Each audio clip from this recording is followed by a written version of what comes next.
Thank you, Ken. And hi, everyone. I'm really happy to be here because I'm always happy to watch cartoons on a big screen. So thanks for staying, and hopefully I can answer some questions for you. One of your questions might be, I've seen more anvils today than I've ever seen in my life. What's the deal with that? Now, all I can really say about that is anvils are funny. But let me tell you just a little bit. That's of course my day job. Let's see, slides. So that's me at age 2, and that was Halloween, of course, 1965, and I was dressed up as Tweety Bird. So I've basically used this picture to get all of my jobs. I've said I've been watching cartoons since I was 2, and a big cartoon fan, watched them all.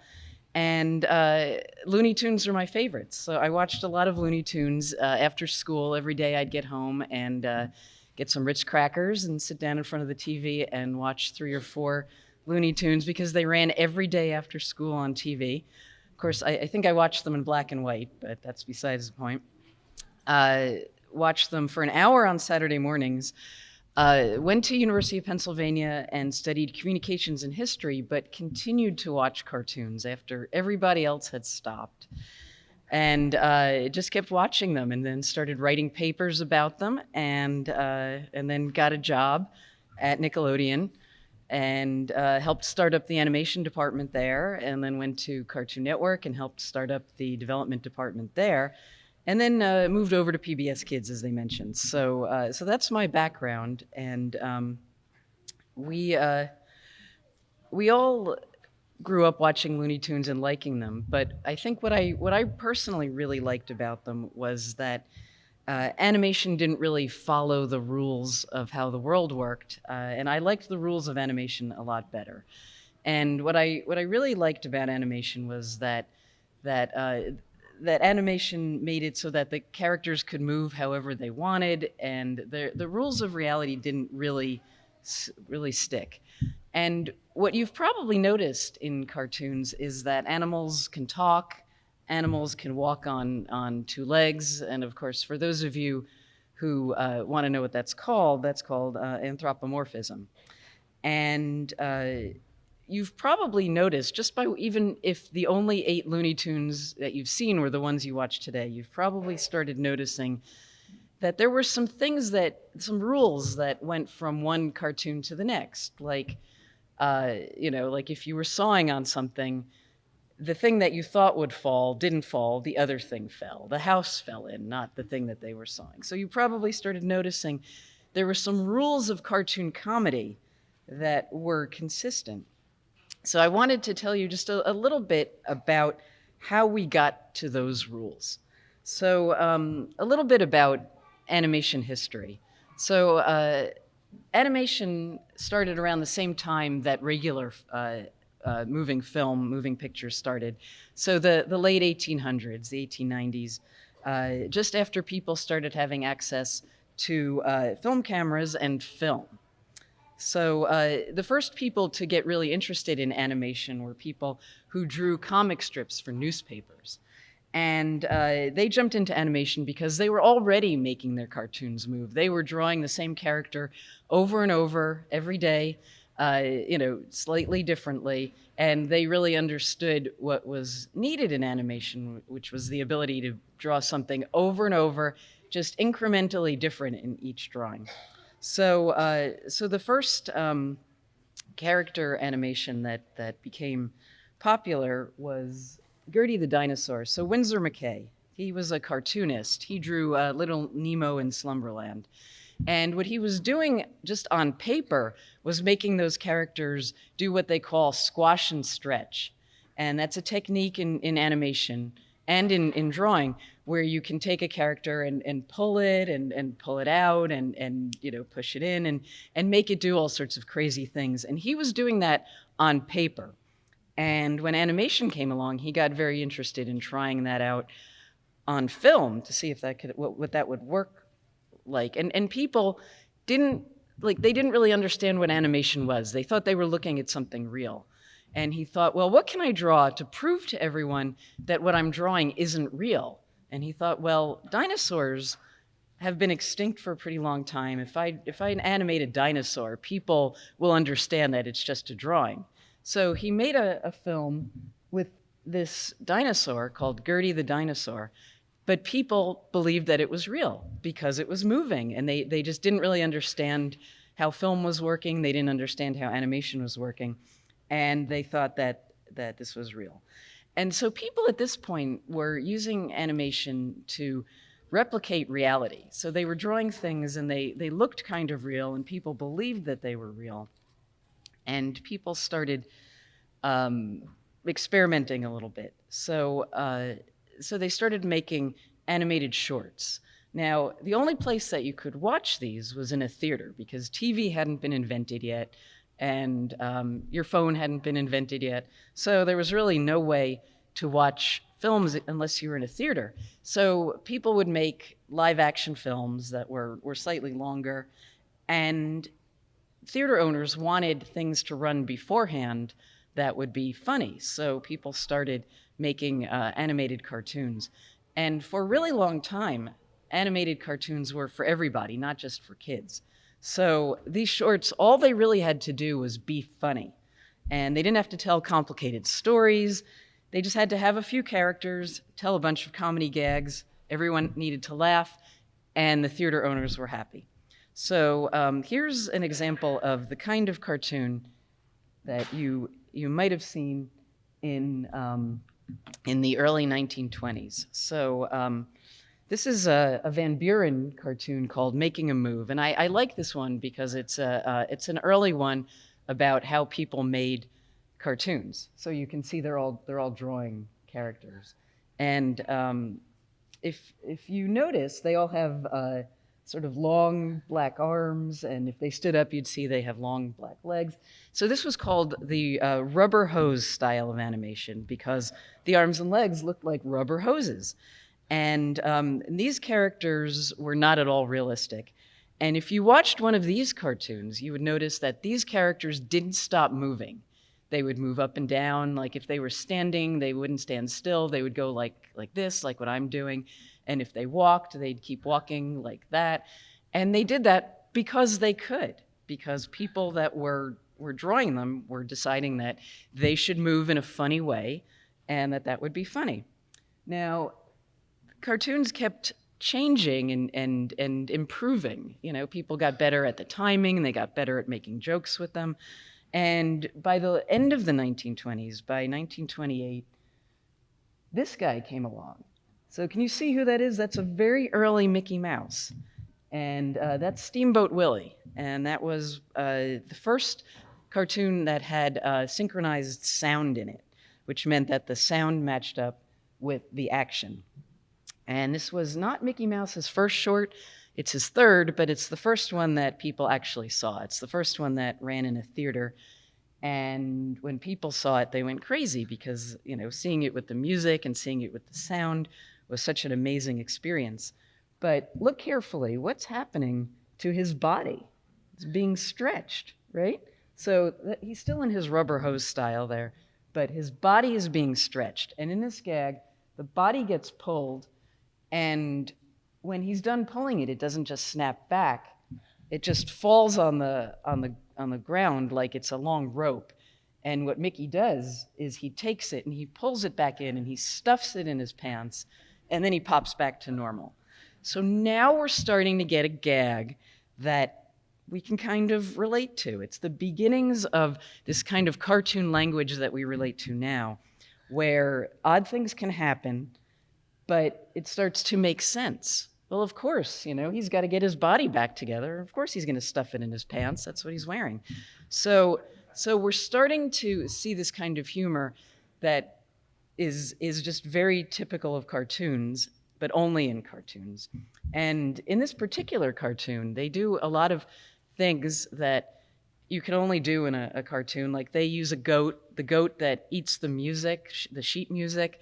They then take the goat and they turn the goat's tail, and music starts coming out of him. So So these are the kinds of jokes that you're able to get at this point. They have figured out the timing, they have figured out the way to draw these jokes, and you're starting to get a cartoon language. And so over time, Disney started moving from this cartoon language into not reality, but more of like a heightened reality, a reality that was just so crazy that like you could make a goat make music, but not so crazy that you didn't believe that it was actually happening. So not quite real, but kind of using these laws of physics, real physics, to recreate how people and animals would move, but in a comedic way. So what they're starting to call the illusion of life, this movement that's making you believe that these characters might be real, and then this heightened reality where you're starting to see them do things that couldn't be done in the real world, that are kind of funny and kind of unbelievable, but the rest of the time they're moving like it's real. So you're starting to believe in these characters, that you can understand them. Around this time, the animator Art Babbitt, who was a Disney animator, made the point that animation follows the laws of physics unless it's funny or otherwise. So this is where we're starting to see that people are thinking about this cartoon language and how to use it from one cartoon to the next. So you start to see some jokes over and over again, but they're refining them at this point. Now, by the time we get to the late 20s, early 30s, Warner Brothers has opened an animation studio, jokingly called Termite Terrace, but where the Disney animators are learning to draw, Snow White and to make it so real that you could watch it and cry at the end of it. They're starting to really bring this illusion of life to life. You've got the Looney Tunes, and the Looney Tunes were like, yeah, we're not going to do that. We're going to have some fun.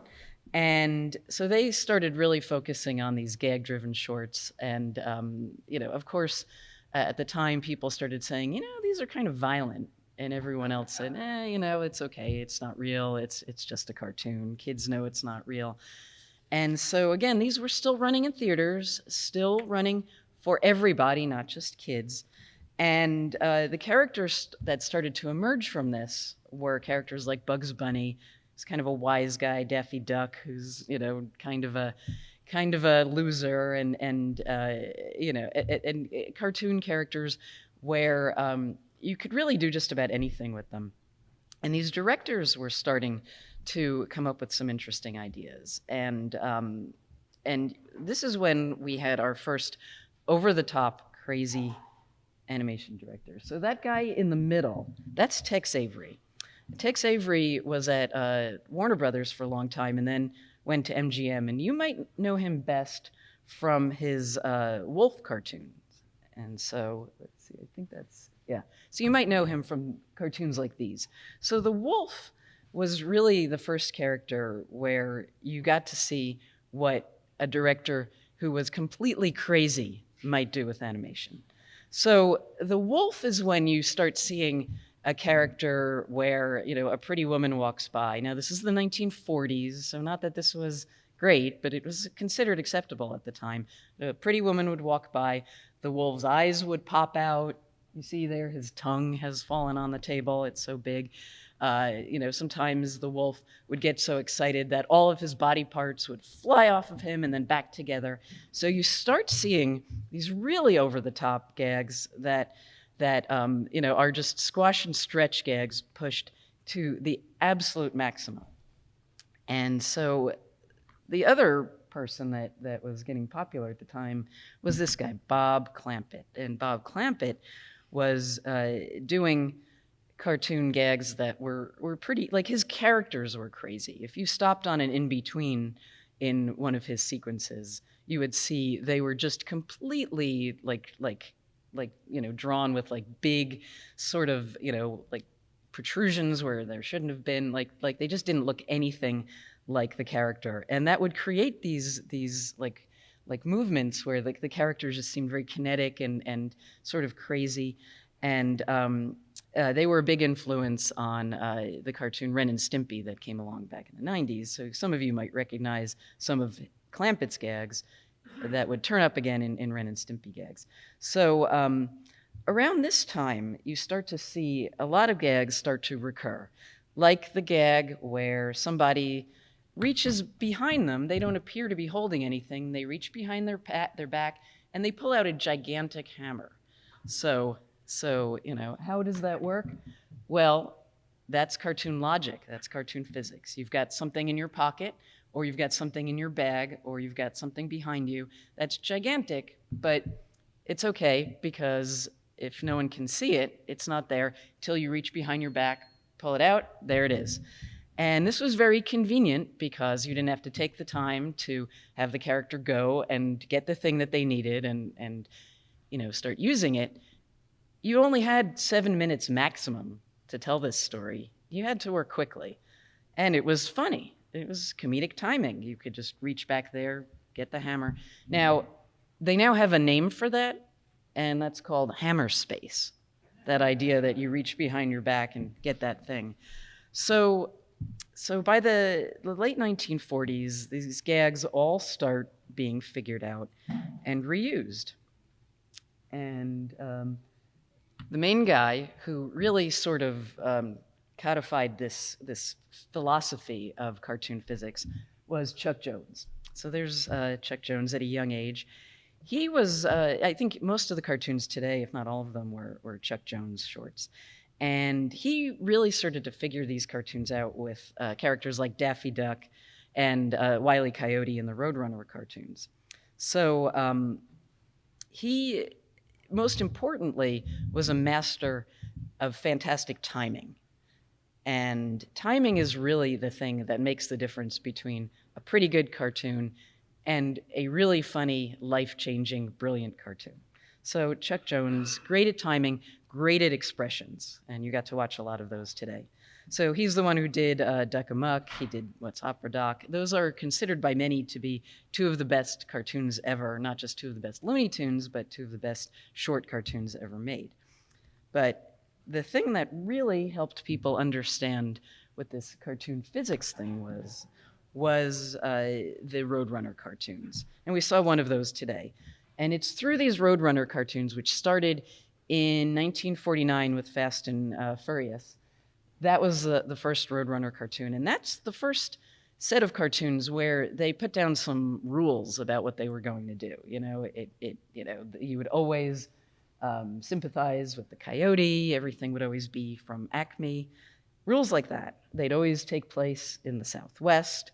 But what really started to happen was that they started to repeat these gags over and over again that we grew to understand as, okay, well, this is cartoon physics. Like, you see, he's sliding off of a cliff, right? And you're not quite sure what's going to happen, but if you just apply the real world logic to it, he's just going to fall, right?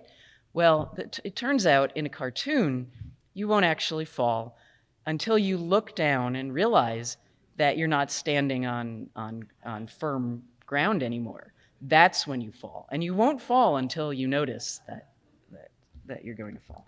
So that's probably the most famous law of cartoon physics. Now, interestingly, these had been written up by someone back in the early 80s, a guy named Mark O'Donnell, and he wrote something called O'Donnell's Laws of Cartoon Motion. And it turns out that these have been accepted by everybody who follows cartoons, and these are accepted as the laws of physics. So the technical law that explains this particular slide goes like this, and I'm going to read it because I want to get it right. Any body suspended in space will remain suspended in space until made aware of the situation. A character steps off a cliff but remains in midair until looking down. Then the familiar principle of 32 feet per second takes over. So another popular law of physics. You might know this one. This is the tunnel law. So certain bodies can pass through a solid wall painted to resemble tunnel entrances. Others cannot. Whoever paints an entrance on a wall's surface to trick an opponent will be unable to pursue him into this theoretical space. The painter is flattened against the wall when he attempts to follow into the painting. This is ultimately a problem of art, not science. Now, of course, if you've ever seen a cartoon where the coyote paints the tunnel, the Roadrunner comes, takes the tunnel, runs through the tunnel. The coyote attempts to follow the Roadrunner, slams into the tunnel wall. So that's a pretty common one. Here's another one. Always funny. That's in the Bugs Bunny cartoon where he's been interacting with Gossamer, the monster. So he's just managed to scare the monster, and you see the monster has run through a series of halls. So this is called the silhouette of passage. A body passing through solid matter will leave a perforation conforming to its perimeter. So now cats turn up in these laws a lot too. There are about 10 laws. I'm not going to read all of them, but cats are a big part of the laws. And one of my favorites talks about how any violent rearrangement of feline matter is impermanent. Cartoon cats possess more death than even the traditional 9 lives afforded to cats. They can be sliced, splayed, accordion pleated, spindled, or disassembled, but they cannot be destroyed. After a few moments of blinking self-pity, they reinflate, elongate, snap back, or solidify. So, good to know, right? Also, a cat will take on the shape of whatever container you put it in. And we've seen that. So, people who made the cartoons came to understand these laws and could even joke about them. For instance, if you've seen the film Who Framed Roger Rabbit, now this was done many years later, 1988, but in that Roger's unable to escape handcuffs, and Eddie Valiant is, for most of the sequence, trying to saw the cuffs off and they won't work. And then Roger finally takes his hands out. And Eddie says, do you mean to tell me you could have taken your hands out of those cuffs at any time? And Roger responds, not at any time, only when it was funny. And that's why they did these gags, of course, because they were funny. As they got better at figuring out cartoon timing, they also got better at figuring out the kinds of gags that would work. So with this kind of these gags all depend on great timing. And so once they really got timing down, they started to figure out how to make these shorts. So where it starts to change is when cartoons stopped being made as theatricals, when they started being made for TV rather than film. And this changed what animation looked like in a lot of different ways. So the studios like Warner Brothers that were making shorts for theaters, they kind of closed down their theatrical units, basically. I mean, Warner Brothers sort of hung on for a bit longer, but companies like MGM, they shut down their shorts units.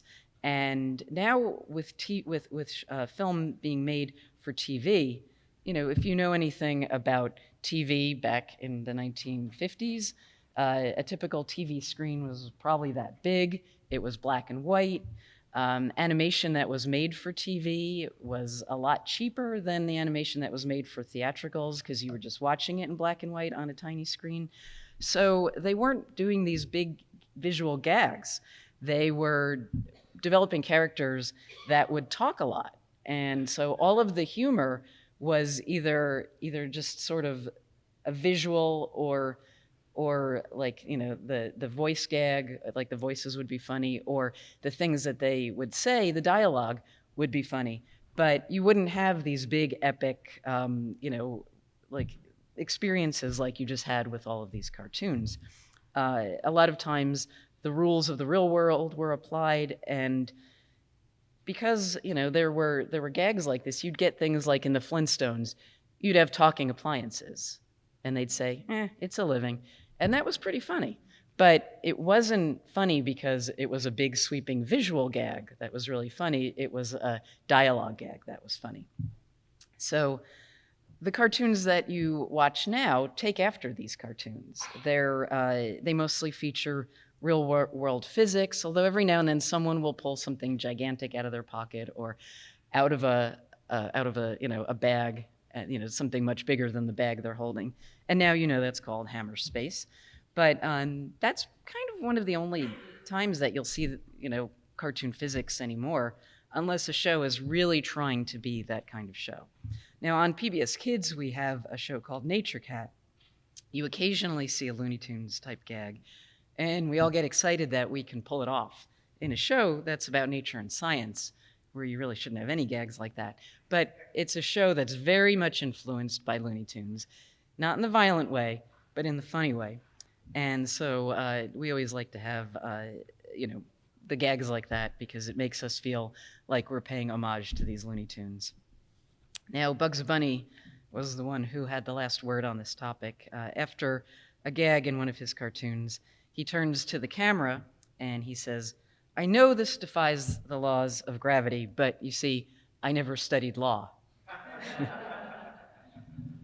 So I am happy to take some questions now, either about cartoon physics or about anything with cartoons, or about any shows out there that you might have questions about, or pretty much anything relating to animation. So are there any questions?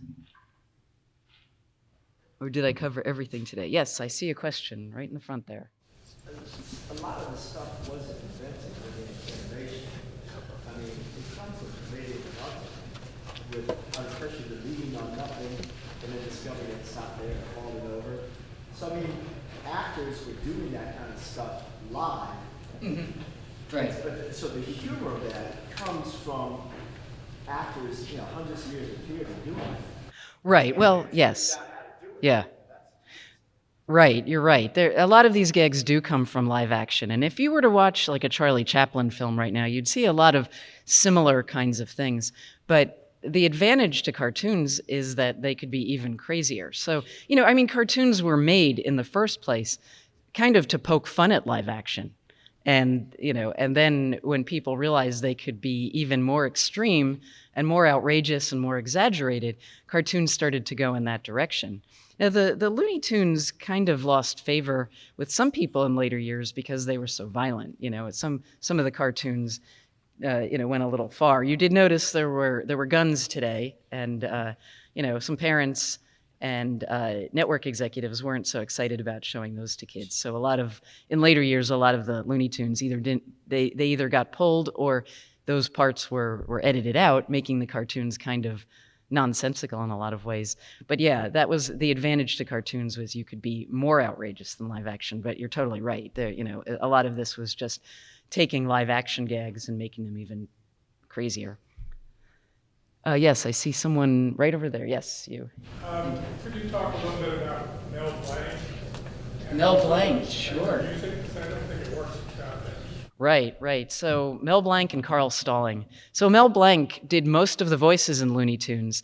And, at the time when he got into it, I think doing voices was, just something that you did. And it wasn't, it wasn't necessarily an art form yet. But Mel Blanc is the one who turned it into an art form. He is one of the key elements in the Looney Tunes. He's what made most of the Looney Tunes work, and he's doing almost all of those voices.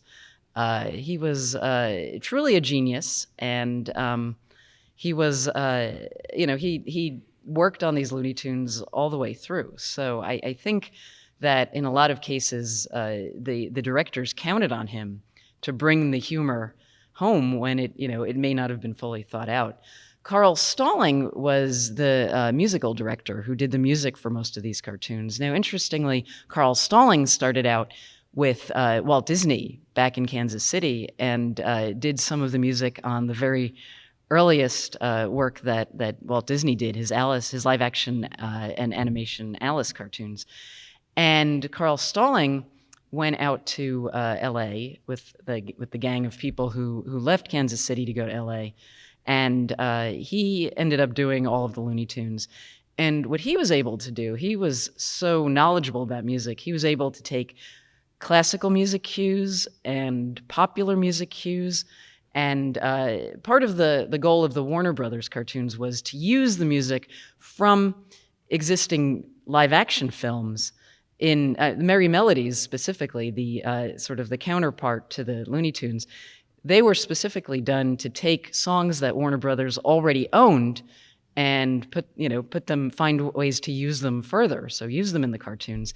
And he would take snippets of those songs from popular movies and these classical cues, and he would weave them all together and make the sound design of these cartoons really, really brilliant. So both of those things added up to go for what made the Looney Tunes so special.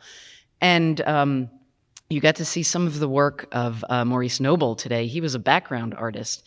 He did those huge sweeping backgrounds in What's Opera Doc and the humorous ones in Duck Amuck.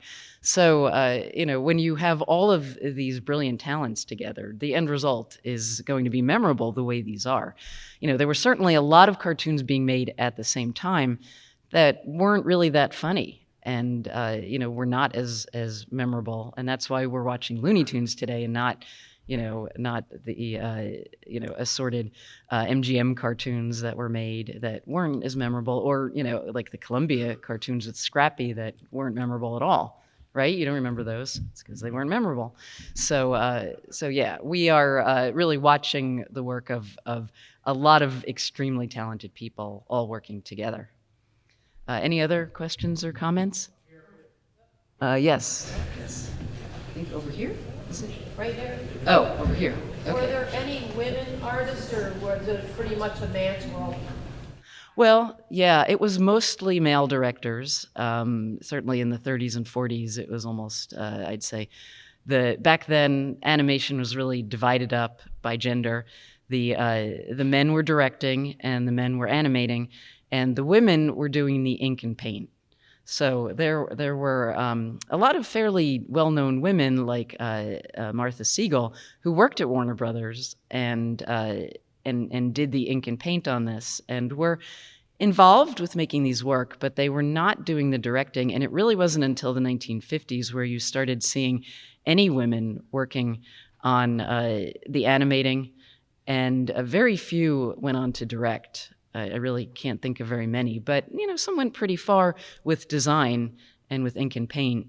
And the animation industry, it's taken them a really, really long time to, I wouldn't say catch up to the rest of the world, because I don't think they've managed to catch up yet.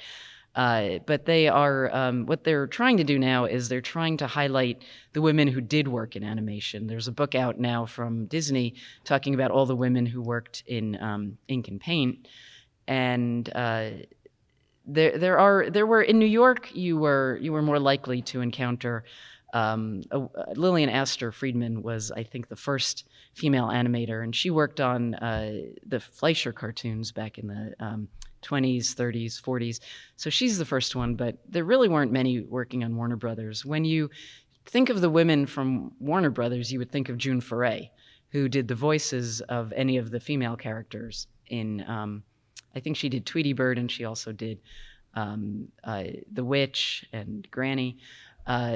She went on to do the voice of Rocky in Rocky and Bullwinkle, and Natasha as well. So she was important in the history of animation, but the industry was not great for women, and Warner Brothers in particular was not a place that hired a lot of women. But that's an important thing to think about. It's taken the industry a long time to even acknowledge that was a problem. So any other? Yes, right there in the front. Were you involved with Samurai Jack, and did you agree with the final episode? I did work on Samurai Jack, but only the first 52 episodes. So the original, I think it was 4 seasons. I was the network executive who oversaw it. And the funny thing for me about working on Samurai Jack is I had only done funny cartoons up till that point. And Genndy Tartakovsky, who did Dexter's Lab and who produced Powerpuff Girls, came to me and he said, I have an idea for a show. It's called Samurai Jack, And that seemed funny to me, so I was thinking, oh, great, a funny cartoon about a samurai sounds good. And then he came in and pitched it, and I was thinking, well, that doesn't seem that funny, but I guess we'll get there. And then he boarded out the first storyboard, and I was like, wow, this is pretty different from what we've done here. And it was basically, for me, how I learned to work on action cartoons. But what was your take on how it ended? Kind of what I expected, given the way it trended towards the end. That he didn't actually get what he completely wanted. Well, you're talking about the seasons that ran on Adult Swim, right? Yeah. So, yeah. Well, that's because they went from making it an all-ages cartoon to making it a show for adults, and making it a lot more violent, right? So one of my problems with shows that I've worked on is I only like the ones that I worked on, and if they kept making seasons after I left, I was like, whatever. So I'm being honest, but yeah, I have a tendency to not think of anything that happened after I left isn't canon to me anymore. So yeah, I mean, you couldn't let him win because that's not how cartoons work. But that's how epics work. But yes. Oh, we have time for one more question. I will take this question. Something I always hear from people is that more contemporary cartoons suck. They say it talks about the good old days and how good cartoons used to be, and they're not as good anymore. Do you think there's been a decline in the quality of cartoons as time has progressed, or do you think it's more nostalgia and get off my lawnism? And do you have any cartoons that are contemporary that you recommend for people who love Looney Tunes growing up? Things like that? I think what happened is that there are a lot more cartoons than there used to be. And when you have volume like that, it's sort of like you're always going to have the same percentage of what's good to what's bad. It's just if you have, 50 series, it's going to be the same percentage of, most of them aren't going to be that great, but there are going to be a few good ones. So I feel like it's a little bit of nostalgia. It's a little bit, because there certainly were a lot of bad cartoons being made at the same time these were being made. I think that there just are more bad cartoons, but it's the same percentage of bad cartoons. I was a big fan of Phineas and Ferb, and I feel like that's a cartoon that really took advantage of the laws of physics to make some great cartoons. And those guys worked on Rocko's Modern Life when I was there, and so I got to know them pretty well. So they, learned to experiment a lot on Rocko, which certainly played with the rules of cartoons as well. I'm also a big fan of We Bare Bears. Has anyone seen that? That's to me, it's not, it's kind of a quiet and sweet cartoon in some ways, but it's definitely funny. I work on Nature Cat. That's if you're looking for a funny cartoon for kids between the ages of 3 and 8, that's a funny cartoon, and you also could learn something from it. So I think that people get a little sentimental about the stuff that they grew up with, but I think they're always funny cartoons because they're always good directors out there, and they're just more now than ever because it's easier to make cartoons now than it used to be. So I think that's part of it. Now, one of the downsides to this light up here is that it made it so that I couldn't see anybody in the back. So if you are sitting in the back and you have questions for me, I'll be happy to talk some more out in the lobby if you want to ask me anything. So thank you very much for coming. It was great speaking with all of you, and thanks for the great questions.